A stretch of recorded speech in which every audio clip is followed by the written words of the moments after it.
Gracias, pastora. Que Dios la bendiga y la guarde. Y me la guarde. Amén. Gloria a Dios. Estamos bien contentos, amados hermanos, bien contentos porque Dios es bueno. Dios es bueno. A veces no nos damos ni siquiera cuenta de lo bueno que es Dios con nosotros. O sea, como que en inglés la frase se oye más impactante. We take it for granted. O sea, lo tomamos por sentado, como que Él es tan y tan bueno con nosotros y nosotros como que ni nos damos cuenta de toda la bondad de Dios en nuestra vida. Desde que nos despertamos, todo lo que pasa en nuestras vidas y a veces las cosas que ni nos enteramos que Dios hace por nosotros. Así que somos agradecidos con Dios. Amén. El tema de hoy es un tema que es sumamente impactante. Y a medida que yo lo estaba estudiando para poder traerle el estudio bíblico en esta noche, yo no me había dado cuenta de cuán profundo es este tema. Le soy bien honesto. ¿Por qué? Porque yo llevo tantos y tantos años en la iglesia, desde que yo nací. En la universidad que estuve así un poquitito como que desajustado, pero aparte de eso volví y me conecté, pero nunca he estado como que fuera de la iglesia. Entonces he disfrutado de la salvación durante toda mi vida y entonces no, como que no me doy cuenta de lo valiosa que es y de lo que implica. No nos damos cuenta. Entonces nos ponemos a pensar en cosas profundas como que el ministerio, como que yo quiero ser quiero ejercer tal ministerio, Señor, dame tales dones. O sea, cosas muy profundas del evangelio. Nos preocupamos por eso, pero en las cosas más sencillas que son estos principios del manifiesto doctrinal, nosotros como que las tomamos muy livianamente y no las estudiamos. Así que el tema de hoy es la salvación humana. Y yo voy a comenzar leyéndoles a Juan y les exhorto a que vayan apuntando porque vamos a aprender muchas cosas interesantes. Por lo menos mientras yo estaba estudiando esto, yo las aprendí. Así que voy a compartir lo que yo aprendí con ustedes. Juan 3:17 dice, porque no envió Dios a su Hijo al mundo para condenar al mundo, sino para que el mundo sea salvo por él. Repito esa lectura porque va a ser la base de todo lo que vamos a hablar. Porque no envió Dios a su Hijo al mundo para condenar al mundo, sino para que el mundo fuera ¿qué? Salvo por él. Y hay varias preguntas que son bien importantes para la discusión del tema que vamos a llevar a cabo de la salvación. Y la verdad es que son preguntas que son existenciales, o sea, que son preguntas que nosotros nos hacemos mucho. Que a veces uno está así como que meditando, pensando y dice, oye, como que se hace esa pregunta, entre ellas está ¿qué es la muerte? Son preguntas existenciales muy que nos hacemos a menudo el ser humano en términos generales, no solamente los hijos de Dios. ¿Por qué la consecuencia del pecado es la muerte? ¿Por qué el hombre necesita la salvación? Son preguntas que uno, ¿verdad? Uno siempre dice, ¿por qué? O se pregunta. Y la verdad es que vamos a comenzar definiendo lo que es la muerte, porque de ahí vamos a partir para nosotros ir desarrollando el concepto y que nosotros entendamos claramente lo profundo y lo maravilloso de la salvación del hombre. ¿Qué es la muerte? La muerte lo describe la Biblia como que es la total separación del hombre de Dios. Es el hombre totalmente separado de Dios. Eso es la muerte. Romanos 3:23 dice, por cuanto todos pecaron y están destituidos de la gloria de Dios. Y el estar destituido, estar apartado de la gloria de Dios, apartado de Dios, sacado de Dios, quitado del lado de Dios, de la presencia de Dios, eso es muerte. Dios, siendo santo y perfecto, no permite ante su presencia todo lo que es contrario a su naturaleza. O sea, esto es bien profundo, amados hermanos. O sea, Dios es santo, es tan santo y es tan perfecto que Él su propia naturaleza no permite que esté ante su presencia esas cosas que están en contra de lo que Él es. Y Dios definió todo lo que es contrario a su naturaleza como el pecado, como lo impuro. Así es como Dios en su palabra define lo que es contrario a su naturaleza. Es el pecado, es lo impuro. Y todo lo que es pecado, lo que hizo fue que Dios dijo, mira, todo esto, hizo una lista de cosas, todas estas cosas son contrarias a mi naturaleza. Esto no está de acuerdo con mi naturaleza, esto no encaja con lo que yo soy. Y ahí fue que Dios definió lo que es el pecado a través de la ley. Entonces, en la palabra de Dios, ¿qué fue lo que pasó? ¿Sabes qué, Moisés? Yo te voy a revelar a ti qué es lo que está contrario a mi naturaleza y te voy a dar algunos ejemplos de lo que es contrario a mi naturaleza. Y ahí es que se le revela la ley a Moisés. Por lo tanto, nosotros podemos decir que el pecado, ¿qué es el pecado? El pecado es transgredir, desobedecer o rebelarse contra las leyes de Dios. Vuelvo y les repito esto, hermano, esto es importante que lo entiendan. Si usted tiene una pregunta, esto es un estudio bíblico. Usted se levanta y me levanta la mano y me dice, no entendí. Y yo con mucho gusto vuelvo y lo explico. ¿Está bien? Entonces, vamos a definir primero qué es el pecado, qué es lo impuro. Entonces, esto se refiere a todo tipo de actividad, pensamiento, palabra o acción que no se ajusta a la voluntad de Dios para nuestras vidas. Que no se ajusta a la naturaleza de Dios para lo que es Dios en sí mismo. Y que no se ajusta a lo que es la voluntad de Dios para nuestras vidas. Dice primera de Tesalonicenses 4:7, dice, pues no nos ha llamado Dios a inmundicia, o sea, a pecado, sino que a santificarnos, a santificación. La voluntad de Dios para nosotros es que nosotros nos santifiquemos. Por eso, ya vamos atando cabo, por eso la consecuencia del pecado del hombre es la muerte, es la separación de Dios. El hombre está totalmente separado de Dios, está totalmente separado de lo que es la fuente de vida, que es Dios. Entonces, morimos porque no estamos atados a la fuente de vida. No estamos conectados a la fuente de vida, que es Dios mismo. La Biblia dice que la paga del pecado es ¿qué? Es la muerte. ¿Y qué es la muerte? O sea, nuestro pecado nos separa totalmente de un Dios santo que no soporta el pecado, que no soporta la maldad. ¿Por qué? Porque eso está en contra de su naturaleza, de lo que Él es. Por eso, y ahora es que vamos a conectar todo esto a lo que es la salvación. Por eso fue que Jesús, siendo Dios, voluntariamente dio su vida en la cruz del Calvario para pagar por nuestros pecados. ¿Por qué? Porque la paga del pecado es la muerte y alguien tenía que morir para redimirnos a nosotros y librarnos a nosotros de la muerte, de lo que se suponía que nos tocara a nosotros. Jesús pagó con su propia vida el precio que se suponía que pagáramos nosotros por nuestro pecado. Él murió para que nosotros no tuviéramos que morir, así de sencillo. Él se hizo cargo de nuestro pecado para que nosotros fuéramos libres de la muerte y pudiéramos disfrutar de la vida eterna.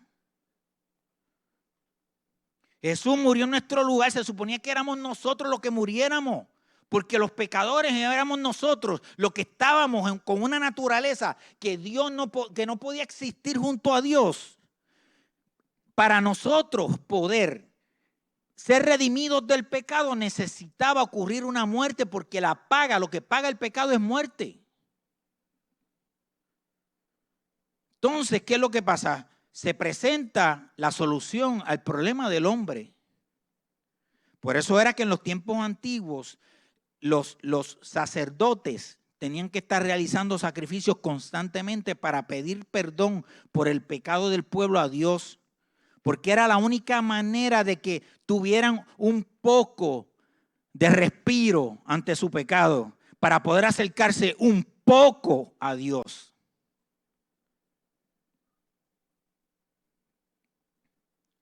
Es importante que entendamos que la salvación comienza, ¿saben con qué? Con el amor de Dios, quien fue el que tomó la iniciativa. No fuimos nosotros los que tomamos la iniciativa. Fue Dios mismo el que presentó la solución al problema que tenía el hombre, que era culpa del hombre. Y eso es algo que tenemos que entenderlo de una vez por todas.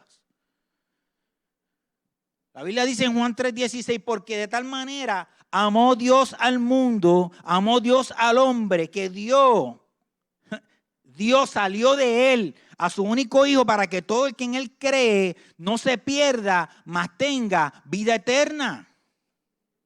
Eso sale de él. Efesios 1:3-6 dice, toda la alabanza sea para Dios, el Padre de nuestro Señor Jesucristo, quien nos ha bendecido con toda clase de bendiciones espirituales en los lugares celestiales, para unirnos a Cristo. Incluso antes de haber hecho el mundo, Dios nos amó y nos eligió en Cristo para que seamos santos e intachables a sus ojos. El verso 5 dice, Dios decidió de antemano adoptarnos como miembros de su familia al acercarnos a sí mismo por medio de Jesucristo. Eso es precisamente lo que Él quería hacer y le dio gran gusto hacerlo. El 6, de manera que alabamos a Dios por la abundante gracia que derramó sobre nosotros, los que pertenecemos al Hijo amado. Hermano, esa lectura está brutal, como decimos en Fajardo. Brutal. Hay una sabiduría de Dios en esa lectura, hay una revelación de Dios para el hombre tan tremenda. ¿Qué es lo que implica el concepto de la salvación, amados hermanos? ¿Qué es lo que implica el concepto de la salvación? Si alguien se está ahogando, ¿qué? Hay un salvavidas que va y trata de salvarlo. Miren qué sencillo explicarlo. ¿Qué significa la salvación? Es rescatar, literalmente significa rescatar del peligro, del daño y de la muerte a un individuo. Y o de la muerte a un individuo. Ese es literalmente lo que significa. Es rescatar. ¿Y qué fue lo que hizo Dios con nosotros? Nos rescató. Él nos rescató. Para los cristianos, ¿sabe qué? Significa rescate del pecado y de las consecuencias del pecado. ¿Qué es qué? ¿Cuál es la consecuencia del pecado? La muerte. Entonces lo que hizo Jesucristo fue que dijo, ¿sabes qué? Se supone que muera Él, pero yo voy a través de una vida santa y pura. Durante su estadía en la tierra, yo voy a ser el Cordero perfecto, voy a dar mi vida por el hombre y ya el hombre va a ser salvo cuando el hombre cree en mí. Eso es poderoso. Lo otro que implica el concepto de salvación es renovación del espíritu. Renovación del espíritu para que la persona lleve una vida moralmente agradable a Dios. Y esto, amados hermanos, es apologética. No hay forma de que el hombre por sí mismo conozca lo que es moralidad, lo que es bueno o malo. Como único el hombre puede conocer lo que es bueno o malo y que eso es algo universal, no importa el lugar donde esté, usted sabe lo que es bueno y lo que es malo. ¿Sabe de dónde viene eso? Eso no viene del hombre mismo. Eso viene revelado por un Dios santo y poderoso que se le reveló al hombre, demostrándole al hombre lo que era bueno y lo que era malo. Entonces, la moralidad, lo moral viene de parte de Dios. Es la revelación de Dios al hombre. ¿Estamos claros con eso, amados hermanos? Entonces, ¿qué es la renovación del espíritu? Es que nosotros llevemos una vida moralmente que sea de agrado a nuestro Dios. Lo tercero que implica el concepto de la salvación es restauración de nuestra relación con Dios mediante la persona y la obra de Cristo nuestro Salvador. Es es la restauración de nuestra relación correcta con Dios. Rescatar, renovar y restaurar. Eso es el concepto de la salvación. Restaurar, renovar y rescatar. Miren qué lindo. Y hay unas declaraciones en el manifiesto doctrinal de la iglesia de nuestra congregación que dice lo siguiente. Vamos a la primera. Dice, ¿tienen alguna pregunta sobre lo que es la salvación y por qué necesitamos ser salvos? Confianza, si la tienen, pueden levantar la mano. La primera declaración, declaramos que la salvación del creyente es el regalo del perdón y vida ofrecido gratuitamente en amor de parte de Jehová Dios a través de la fe en el sacrificio de nuestro Señor Jesucristo. Miren qué hermoso. La salvación del creyente es que es un regalo de Dios. Y yo voy más allá, es un regalo inmerecido. Eso es gracia. Eso es gracia. Efesios 2:8 dice, Dios los salvó por su gracia cuando creyeron. Ustedes no tienen ningún mérito en eso. Es un regalo de Dios. Esto es un regalo de Dios. Y si es un regalo de Dios, ¿a qué me debe llevar esto? A ser agradecido. A darle lo mejor de mí a aquel que me rescató de la muerte eterna. A entregarle lo mejor de mí en agradecimiento. Si al fin y al cabo ese pedido de entregarle a Él lo mejor se trata de esta vida en la carne, porque en la eternidad ya estamos eternamente con Él. Entonces allá sí que vamos a ser agradecidos, si la Biblia lo dice, que allá es que vamos a estar glorificando al Señor. Lo segundo, declaramos que la salvación es a través de la fe en Jesucristo. Declaramos que la salvación a través de la fe en Jesucristo se ofrece gratuitamente a la humanidad. La misma implica redención total de la condenación y del castigo eterno. ¿Cuál era el castigo eterno? La muerte eterna. Efesios 1:7 dice, Dios es tan rico en gracia y bondad que compró nuestra libertad con la sangre de su Hijo y perdonó nuestros pecados. O sea, el perdón de los pecados y nuestra libertad simple y sencillamente es un acto de gracia y bondad de parte de Dios. Romanos 5:16 dice, y el resultado del regalo del favor inmerecido de Dios es muy diferente de la consecuencia del pecado de ese primer hombre. Pues el pecado de Adán llevó a la condenación, pero el regalo de Dios nos lleva a ser hechos justos a los ojos de Dios, a pesar de que somos culpables de muchos pecados. ¿Saben lo que esto quiere decir? ¿Saben lo que esto quiere decir? Cuando Jesucristo me baña con su sangre y Dios me ve, me puedo acercar a Dios. ¿Por qué? Porque Él no va a ver lo que está en contra de su naturaleza, sino que Él va a ver la sangre de su Hijo. Ya Él no va a ver ese pecado que lo aleja a Él de mí. Ahora Él ve que yo fui bañado, fui libertado, fui perdonado. ¿Por qué? Por la sangre maravillosa de Cristo Jesús. Entonces nosotros nos preocupamos porque cometí un errorcito, resbalé un poquito, Señor, y ay Dios mío, y nos creemos que, miren hermanos, lo que Dios ve en nosotros no es un fracasado. Lo que Dios ve en nosotros no es un pecador. Lo que Dios ve en nosotros no es una persona que ha cometido errores. ¿Sabe lo que Él ve en nosotros? La sangre de su Hijo amado, Jesucristo. Que nos rescató, que nos libertó, que nos bañó, que nos transformó, que nos limpió. Gloria a Dios. Gloria a Dios.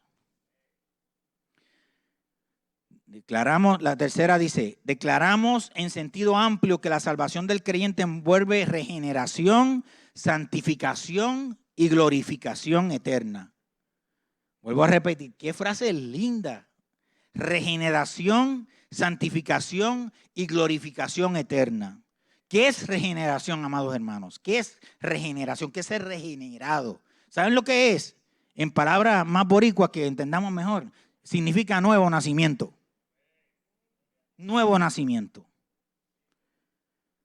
En la Biblia, si vamos a Juan 3, Juan capítulo 3, versos del 1 al 21, nos cuenta que en una ocasión el Señor Jesucristo estaba hablando con un fariseo que era prominente, un tipo que era prominente y era miembro del Sanedrín, que se llama Nicodemo, llamado Nicodemo. Entonces, nosotros no sabemos, porque la Biblia no lo dice, por qué Nicodemo se acercó a Jesús. La Biblia no lo dice.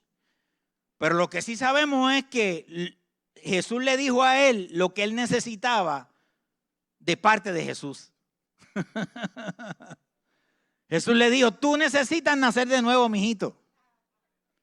Por más que sabe de la ley, por más experto que eres, por más título que tienes con el Sanedrín, necesitas nacer de nuevo. Y le dijo, ¿sabes qué? Necesitas nacer del agua y del espíritu. ¿Y qué significa esto? Pues mucha gente dice, no, es bautismo. Miren, amados hermanos, ¿saben lo que significa el agua? Significa ser limpio y ser puro. ¿Saben lo que significa el agua? Significa a Jesús mismo como la fuente de vida. Él se identificó como la fuente de vida. ¿Qué fue lo que le dijo a la samaritana? El agua esa agüita se te va a dar sed ya ahorita, pero cuando tú tomes de esta agua, que es la agua de vida, no vas a tener sed jamás. Ese es el agua que le está diciendo Jesucristo que tú necesitas a Nicodemo. Lo segundo que le dice, necesitas nacer del agua y nacer del espíritu. ¿Y qué es el espíritu? Es conectarte a Dios. Es conectarte a Dios. Es darle prioridad a las cosas espirituales. En lugar de darle prioridad a tu conocimiento bíblico. Es importante el conocimiento bíblico, pero nuestra relación con Dios nos va a llevar a que nos esforcemos por saber más de la palabra. Busquemos de Dios. Abracemos más a Dios. Busquemos más lo espiritual y usted va a ver cómo las disciplinas espirituales nacen en usted. Se lo aseguro. El hombre en su condición o estado natural heredó la condición pecaminosa. Por lo tanto, y debido a su condición de pecado, ya está muerto eternamente. A menos que sea transformado en un nuevo hombre cuya naturaleza no sea la carne, no sea el pecado, sino que sea una naturaleza renovada, una naturaleza limpia de pecados, una naturaleza del espíritu.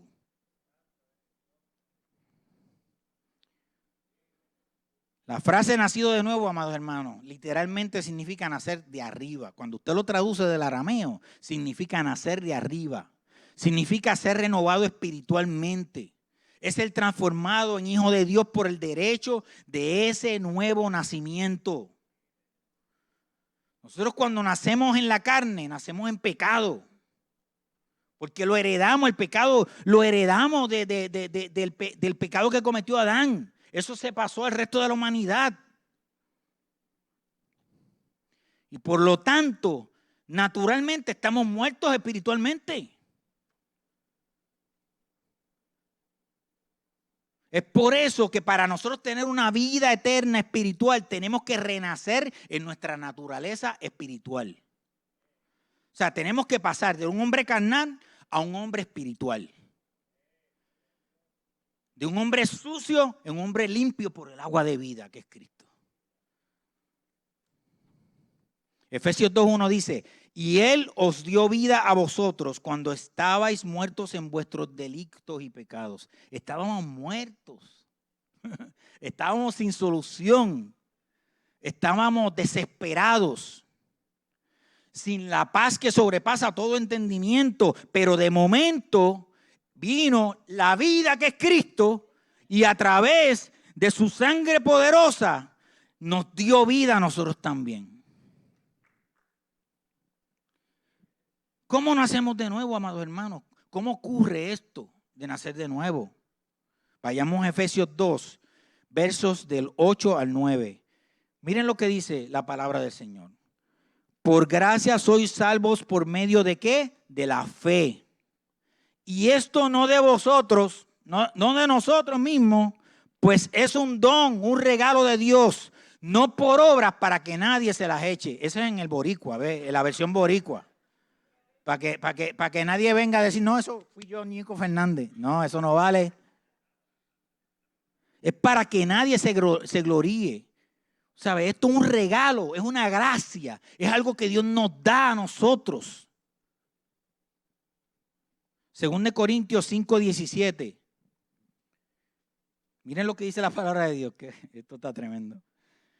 Esto significa que todo el que pertenece a Cristo se ha convertido en una persona nueva.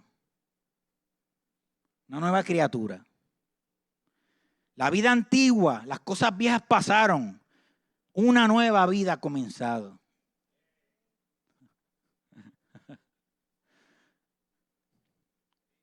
Vamos a ver un tema.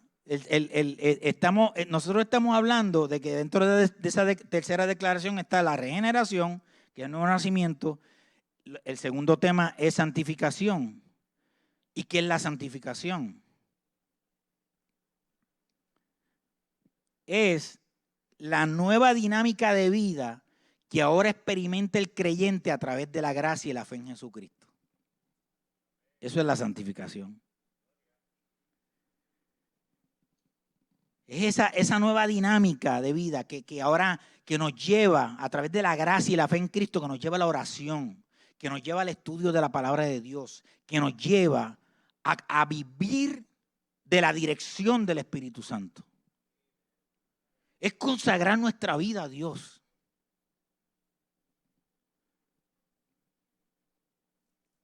Entonces, ese proceso de nosotros conectarnos, de experimentar la gracia de Dios y de conectarnos a Él, amados hermanos, ese proceso de dedicarnos a Dios va a traer como resultado que modifiquemos nuestro estilo de vida, porque ahora tenemos a alguien que dictamina nuestro estilo de vida.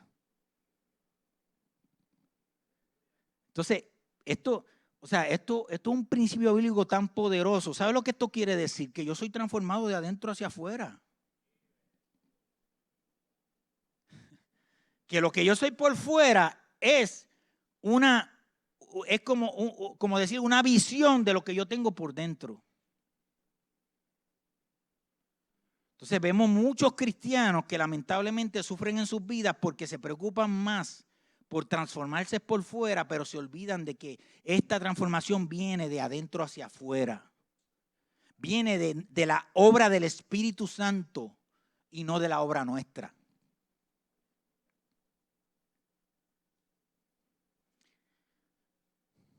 Efesios 2:13 dice, pero ahora han sido unidos a Cristo Jesús. Antes estaban muy lejos de Dios, pero ahora fueron acercados por medio de la sangre de Cristo. ¿Qué es lo que nos acercó ahora a Dios? La sangre de Cristo, lo que hemos estado hablando. Ahora eso nos acerca a Dios. Ahora, y esto lo hemos predicado varias veces aquí, porque es que es un tema que a mí me apasiona. Y es que ahora, antes, el templo estaba dividido en tres partes. Estaban los atrios, el lugar santísimo, y el lugar santo y el lugar santísimo. Entonces, antes la gente no podía pasar al lugar santísimo, porque el pecado del hombre le impedía acercarse al lugar santísimo. Entonces, para acercarse al lugar santísimo el sacerdote tenía que ofrecer un sacrificio de sangre para que esa sangre pagara por el pecado y él no ser muerto al acercarse al lugar santísimo donde estaba Dios. ¿Pero qué pasó? Vino Jesucristo, el Cordero Perfecto, muere y el mismo día que él murió se rompió el velo del templo en dos. Se abrió y nos dio acceso ahora a nosotros diciendo, no, ahora tú puedes entrar al lugar santísimo. Entonces, para rematar el asunto, viene y dice, no se va a quedar así, ya tienen acceso directo al Padre, pero ¿sabes cómo se los voy a dar? A través del Consolador que va a morar en ustedes, que es el Espíritu Santo. Parece que hermano Julio es el único que está gozoso hoy. Gloria a Dios. ¿Me están entendiendo, amados hermanos? Yo estoy tratando de diluir esto como yo lo entendí. Dice Efesios 4:24, póngase la nueva naturaleza. O sea, vístanse del nuevo hombre. Póngasela. creada para hacerlas a la semejanza de Dios, quien es verdaderamente justo y santo. Miren, cuando usted se casa, yo le voy a dar este ejemplo. Cuando usted se casa, sus prioridades cambian. ¿Sabe? A mí, por ejemplo, mi prioridad antes era mi carro. Y todos los chavitos que yo cogía eran para invertirlos en el carro. Pero cuando me cambié mi naturaleza, cuando me cambié mi ropa, en vez de soltero, ahora tengo una ropa de casado, mis prioridades cambian. Entonces llegó un momento de nuestra vida que volví a cambiar mi ropa por una de papá. Entonces ahora tengo una ropa de abuelo y son etapas de la vida y cada una me hace cambiar en muchos aspectos. Es así. O sea, cuando es la etapa de los hijos, nosotros estamos, no hagas esto, haz esto, pórtate bien, mira, deja eso, mira muchacho, cómete la comida. Y ahora viene la nieta y ay, haz lo que tú quieras, mijita, lo que tú quieras. Te voy a malcriar para que después, toma, ahí la tienes, malcriar. Pero son etapas. Me estoy haciendo entender la mano. O sea, son etapas. Son etapas de tu vida. Antes eras viejo hombre con una ropa diferente. O sea, donde tus prioridades eran distintas. Pero cuando tú pasas a ser un hijo de Dios, cuando tú pasas a ser propiedad de Dios, cuando tú pasas a ser lavado con la sangre de Cristo, tus prioridades cambian. 1 Corintios 6:11 dice, algunos de ustedes antes eran así, pero fueron limpios, fueron limpiados, fueron hechos santos. ¿Qué dice? Te hiciste santo. Que fueron hechos santos. Nos hicieron santos. Vino Jesús, vino el Espíritu Santo, moró en nosotros y ¿qué hace? Nos santifica el Espíritu Santo. Nos santifica el Espíritu Santo. ¿Tú te crees que tú estás santificado por lo que tú haces? Eso a Dios no le interesa para nada. Tú eres santo por lo que mora en ti. Tú eres santo por de quien tú eres propiedad. Tú eres santo porque ahora lo que te santifica es la sangre de Cristo Jesús. Porque eso te limpia de los pecados. Algunos de ustedes eran antes así, pero fueron limpiados, fueron hechos santos, fueron hechos justos ante Dios al invocar el nombre del Señor Jesucristo y por el Espíritu Santo de nuestro Dios. Ahí está. Más claro, no canta un gallo. Primera de Tesalonicenses 4, del 1 al 8. Leo rapidito porque el tiempo está volando. Finalmente, amados hermanos, les rogamos en el nombre del Señor Jesús que vivan de una manera que le agrada a Dios, tal como les enseñamos. Ustedes ya viven de esta manera y los animamos a que lo sigan haciendo. O sea, eso ya está ahí.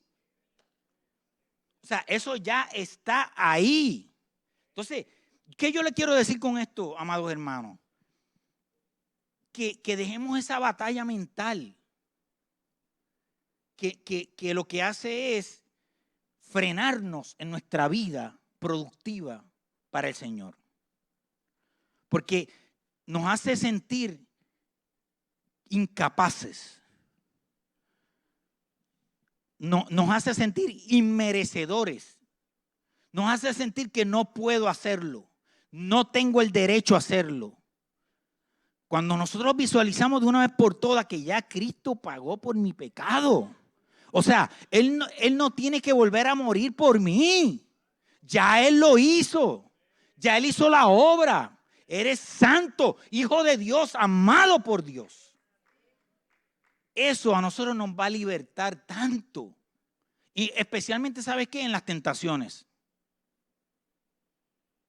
En las tentaciones, amados hermanos. Yo no recuerdo quién fue que escribió, pero una frase, pero sí me acuerdo de la idea de la frase. Y es que él decía que el mayor problema con las tentaciones era que batallamos con ellas cuando no entendíamos que ya Jesucristo pagó para que venciéramos la tentación. Me estoy explicando, amados hermanos. Ya Él pagó para que venciéramos la tentación. Ya el enemigo fue derrotado. Él está derrotado. Entonces nuestras luchas internas no deben ser confundir el plan de Dios para nosotros, el amor de Dios para nosotros. No debe ser eso. Nuestra lucha interna, ¿sabe cuál debe ser? Como Señor, yo te voy a agradar. ¿Qué voy a hacer para que el evangelio siga hacia adelante? El verso 2 dice, pues recuerden que lo que les enseñamos por la autoridad del Señor Jesús. 3, la voluntad de Dios es que sean santos. Entonces dice, aléjense de todo pecado sexual. Como resultado, cada uno controlará su propio cuerpo y vivirá en santidad y honor, no en pasiones sensuales como viven los paganos que no conocen a Dios ni sus caminos. Nunca hagan daño ni engañen a otros creyentes en este asunto. Y por ahí sigue, pero quiero ir al verso 7. Dice, Dios nos ha llamado a vivir vidas santas, no impuras. Entonces, vivir una vida santa es honrar a Dios y al Espíritu Santo que está en nosotros. Es honrar a Dios. Es saber que en todo momento Él está conmigo. Es como que yo le rindo cuentas a Él en todo momento. O sea, yo no le rindo cuentas a Dios solamente cuando estoy aquí en la iglesia. Yo no le rindo cuentas a Dios solamente cuando estoy oyendo música cristiana. En todo momento yo le rindo cuentas a Dios porque Él está conmigo. Tercer concepto es glorificación. ¿Saben lo que es la glorificación? Es una de las consecuencias de la salvación. Es el estado bendito y permanente que tendrá el creyente redimido en el paraíso celestial. Su partida aclamada, exaltada y celebrada ante la presencia eterna de Dios. Es el final de los tiempos, pero no el final de nuestra vida, porque es el comienzo de nuestra vida eterna. Es el momento en que Dios quita los aspectos del pecado que podamos tener en nuestras vidas y nos renueva el cuerpo, nos da un cuerpo resucitado y glorificado. Miren qué cosa hermosa, amados hermanos. En el libro de Judas, capítulo 1, versos 24 al 25 dice, y ahora que toda la gloria sea para Dios, quien es poderoso para evitar que caigan y para llevarlos sin manchas y con mucha alegría a su gloriosa presencia. Que toda la gloria sea para Él, quien es el único Dios, nuestro Salvador por medio de Jesucristo nuestro Señor. Toda la gloria, la majestad, el poder y la autoridad le pertenecen a Él desde antes de todos los tiempos, en el presente y por toda la eternidad. Y yo quiero hacer hincapié en eso. Es todos los tiempos, no a veces. Es todos los tiempos. Todo el tiempo, todos los tiempos. De Él es la gloria, de Él la majestad, de Él es poder y de Él es ¿qué? La autoridad. La 4 dice, declaramos que la salvación hace que el creyente sea hijo de Dios con privilegios.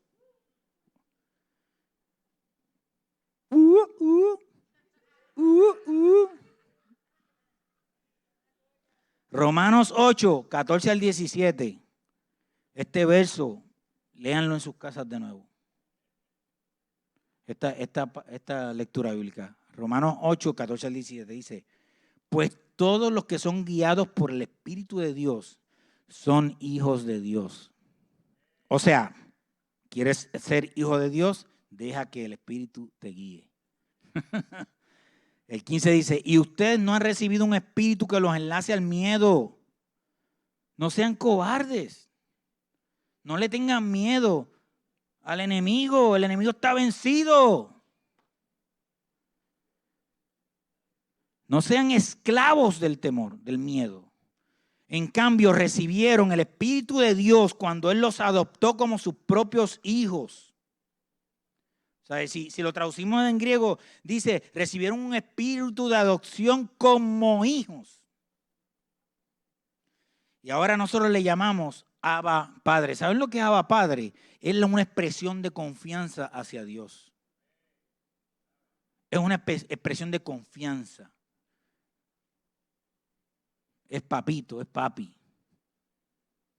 O sea, que no es como en los tiempos de antes que había que decirle a los papás, Padre mío. No, ¿sabes? Ya es como los de ahora, que me dicen, mi papi, ¿entiendes? El 16, pues su espíritu se une a nuestro espíritu para confirmar que somos hijos de Dios. Así que como sus hijos, también somos sus herederos. De hecho, somos herederos junto con Cristo de la gloria de Dios. Pero si vamos a participar de su gloria, también debemos participar de su sufrimiento. Hay que, ¿cómo? Duele, hay que cargar la cruz. Porque ser un discípulo sin cargar la cruz, eso está fácil. Pero hay que participar de lo que cuesta.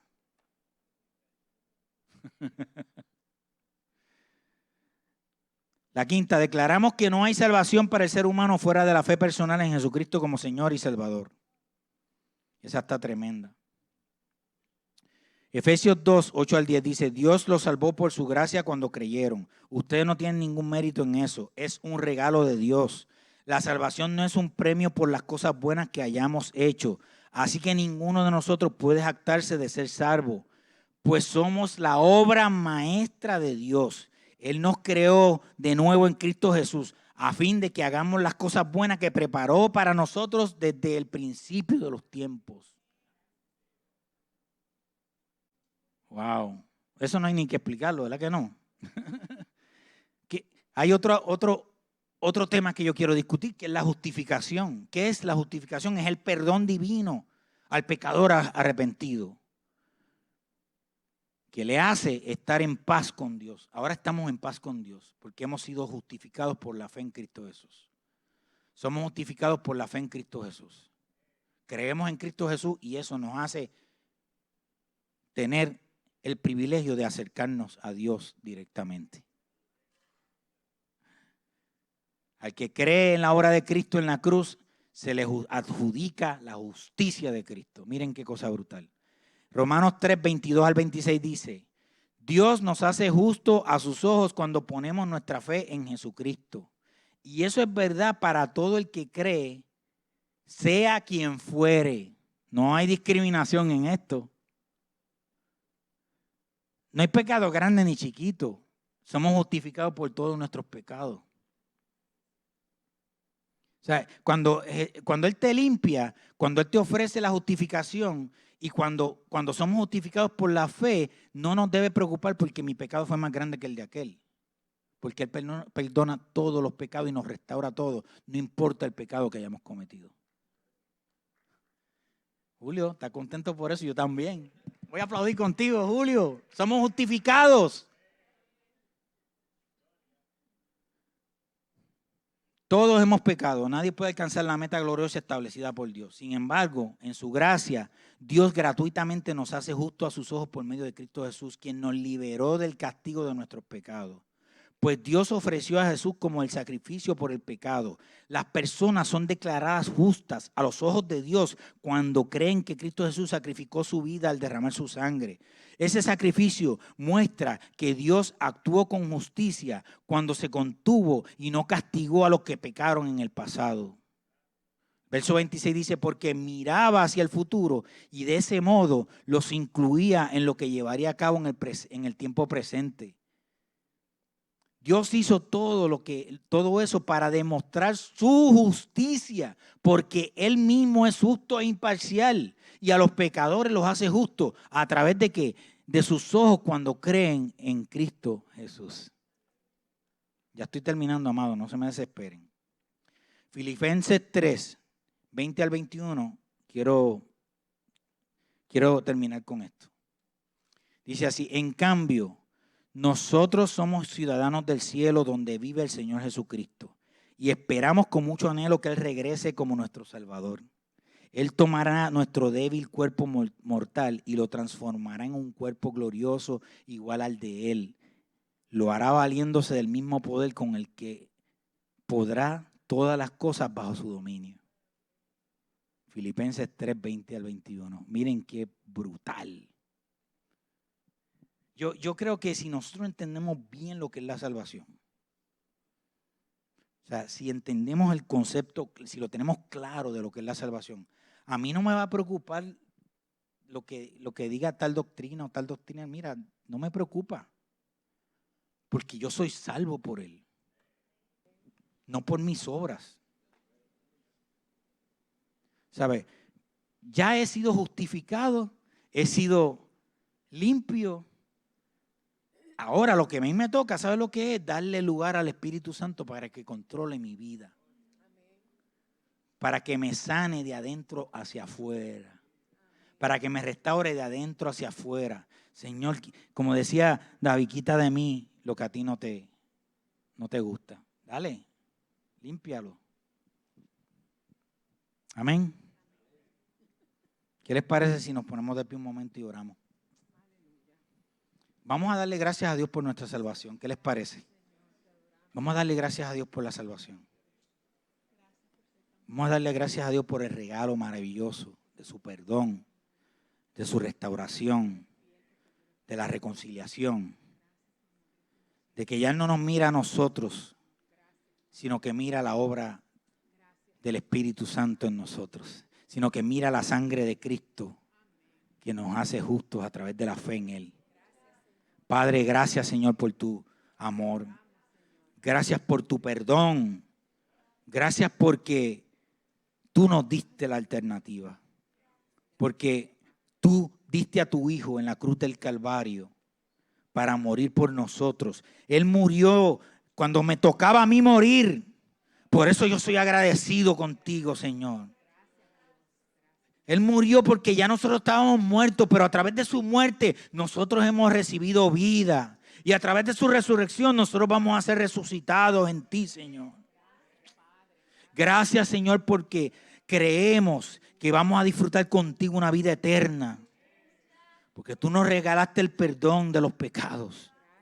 Nos restauraste, nos volviste a poner en el lugar donde estábamos originalmente contigo. Y tenemos acceso a ti directamente, Padre amado. Gracias, Señor, en el nombre de Jesús. Amén. Amén y amén. Aleluya. Cuando teníamos